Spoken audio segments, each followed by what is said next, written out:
What's up? Welcome back to my channel, Automatic Works. Yo, what's up? Automatic Works. Magandang hapon sa inyong lahat mga sir. So, ito ay Nissan Patrol 2004-2010. So, isusurvive po natin yung Nissan Patrol na to dahil nalubog po ito sa baha. So, ito ay naabot ng bagyong Karina. So, yan, lahat dyan hanggang dashboard ang tubig. Kaya kung makikita nyo, natulo yung tubig sa tinanggal nating relay. Ito yung sinasabi ko sa inyo mga sir, na pag nalubog yung sasakyan sa baha, mas maganda kung nakatanggal talaga yung battery.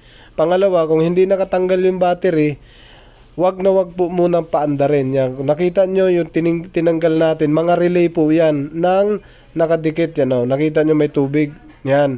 Isosurvive po kasi natin ito sa sasakyan. Mula nung pagkalubog po na ito, hindi pa po ito napaandar. Ayan o, kung nakita nyo tubig o, na nasa loob ng relay. Yan po ang mangyayari pag napasok ng o na-flooded yung sasakyan. Yan, hanggang sa taas na yan. Kaya mahalaga kung nakatanggal ng battery, ayan, kung nakita nyo yung fuse, mga fuse niyan, binunot ko yan, puro puti-puti yan, puro mga ano siya, parang nag-asin-asin. So ito na, nakita nyo na yung nakita nyo na yung BCM o fuse box lang yan sa kanya. Ayan, tinanggal natin para linisin natin yan. Ito yung likod niya, puro sakit. Yung harap naman, puro fuse. Yan yung likod oh, nagkaputik-putik pa. So dahil yan sa bagyong Karina. Ayan, ito, namumuti-muti. May mga tubig pa yan sa loob pag tinataktak. Ang tendency kasi niya mga sir, pag pinaandar natin kaagad yan, magkakaroon po ng tubig. Tapos yung mga puti-puti na yan sa sakit, yung magkakaroon ng corroded, umiinit, parang nalulusaw siya o nagrurupok, napuputol. Yan po mga yan. Kaya ang ginagawa natin, lilinisin muna bago paandarin. Lahat ng wiring connection, yan ito. Yan yung male and female, tatanggalin natin yan. Sisilipin natin isa-isa. Baka yung mga contact sa loob, yan, bugahan natin ng hangin. Maganda pang linis dyan, hangin. So ito yung pinaka-the best advice. So yan, kasi kung paandarin yan, putol-putol yan yung mga pin na yan. So madodoble po siya, madodoble ang trabaho yan. Nagbabasa-basa na yung sahig. So doble trabaho pagka nagkaroon ng problema na flooded, pag pinaandar mo kaagad. So yan, madami tayong pinupuntahan yan na flooded, kaso yung kaya ko lang gawin. Yan, yung gilid na yan, malinis na po yan mga sir, yung sasakyan na yan, na-detailed na po yan.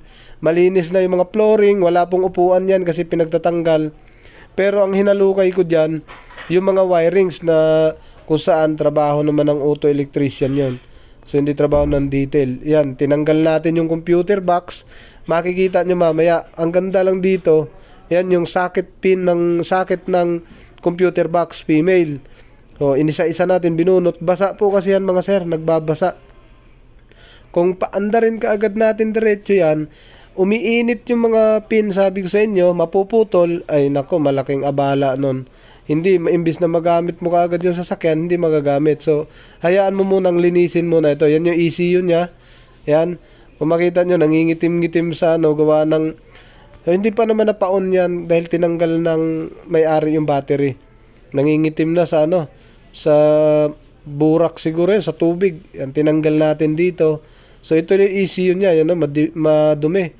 So ang kagandahan lang dito mga sir, yung ECU niya nakatutok pababa, hindi nakatutok pataas. Kasi kung pataas, yung ngipin na yan na hinawakan ko, nasa taas yan nakalagay, ay sigurado puno ng tubig yan. Yung ngayon, may mga tubig yan, pero hindi gaanong madami doon sa ECU. Itong BCM lang madami. Ay, yung fuse box. Yun. Kinabit na natin yung fuse box. Yan, mga fuse yan, kinabit na natin at nilinis na. Kung may nakita kayong parang nagtutubig, hindi po tubig yan yung nasa fuse box. Inisprehan po natin ng WD-40. Hindi po ako gumamit dyan ng contact cleaner. Kasi kailangan kong matanggal yung tubig. WD-40 muna, tapos blower. Pagka blower, bilad. Tapos pagka bilad, yung secure na walang tubig, saka ko na binalik. Yun. Ito, Nissan Patrol. Yan, naibalik ko na. Naikasa ko na dyan. Hindi ko na pinakita sa inyo lahat. Pati yung ilalim, naikasa ko na, pati ECU. Pero nilinis natin lahat yan. Blower, yung ginamit natin. Ito naman yung mga relay. Hinuli natin yung mga relay kasi sisilipin ko siyang mausisa mamaya. Kasi nag-aasin-asin yung ano niya, oh, ayan oh. nag-aasin. So, pinakamaganda dyan, nilinis ko muna yan ng gasolina. Binabad ko sa gasolina yan para matanggal yung talagang, alam mo naman gasolina, talagang matapang, pumapasok lahat yan sa mga butas-butas na yan. Palalabasin niyo yung mga tubig. Yan o, naikabit na natin. Naikabit na natin yung mga relay. So, nakita nyo kanina sa unang yan, yung hazard, naikabit na rin natin. Tapos ECU, pwede na tayo magpaandar maya-maya. Pero kailangan i-clear kasi sa kabila may relay pa yan mga sir. Yan, sa kabilang pinto, yan, ito sa driver side, yan, kung makita nyo. Dito naman ako lumipat sa kabila. Sa passenger side naman tayo kasi may relay dito ng aircon. May blower dito, na may, yan o, yung diode, yung tawag nun, rectifier.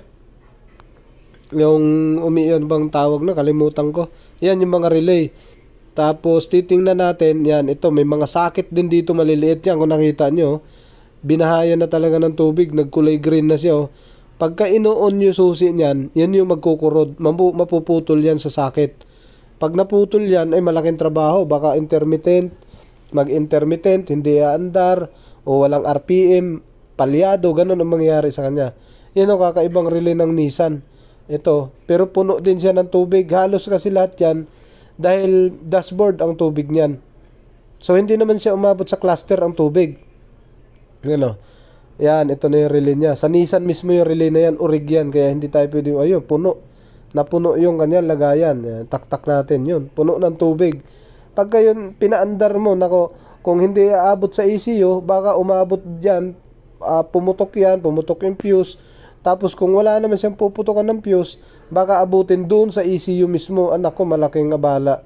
O di kaya kakalat, may mga tatamaan pang ibang linya. Mahirap po siya. So yan, ibababad ulit natin yan sa gasolina. Pero bago natin ibabad, buga-bugahan muna natin mga sir. So ito na siya mga sir, pagkatapos. Okay, good. Tapos naka-ACC, ito. May volume yan. Hindi ko alam paano yan.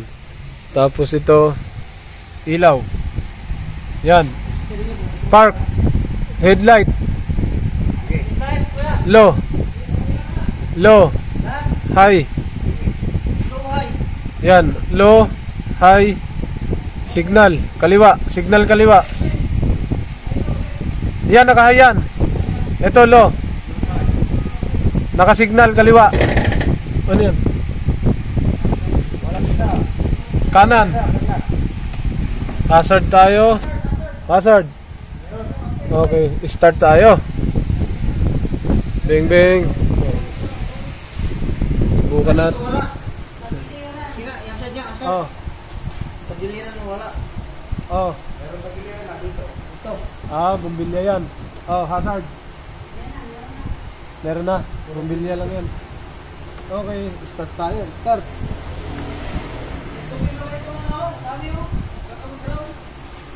Saan?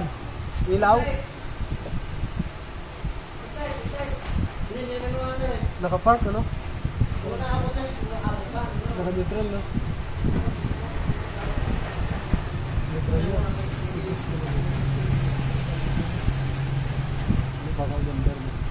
Start!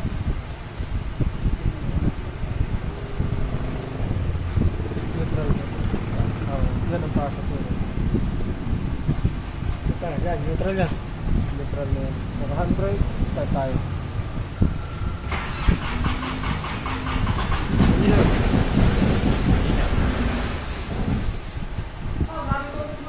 Grabe tubig lang sa likod. Yan.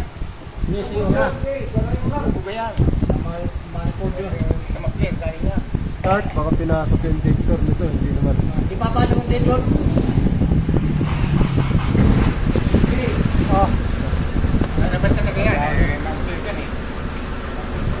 Start. Drive konti ah.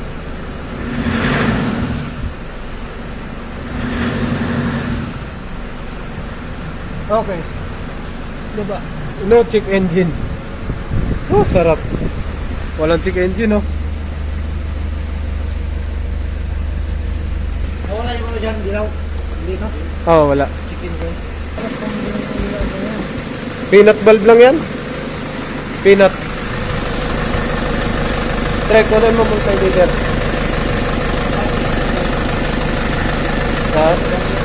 Oo.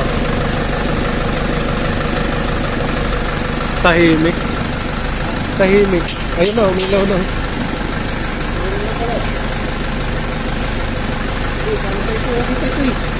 Tahimik.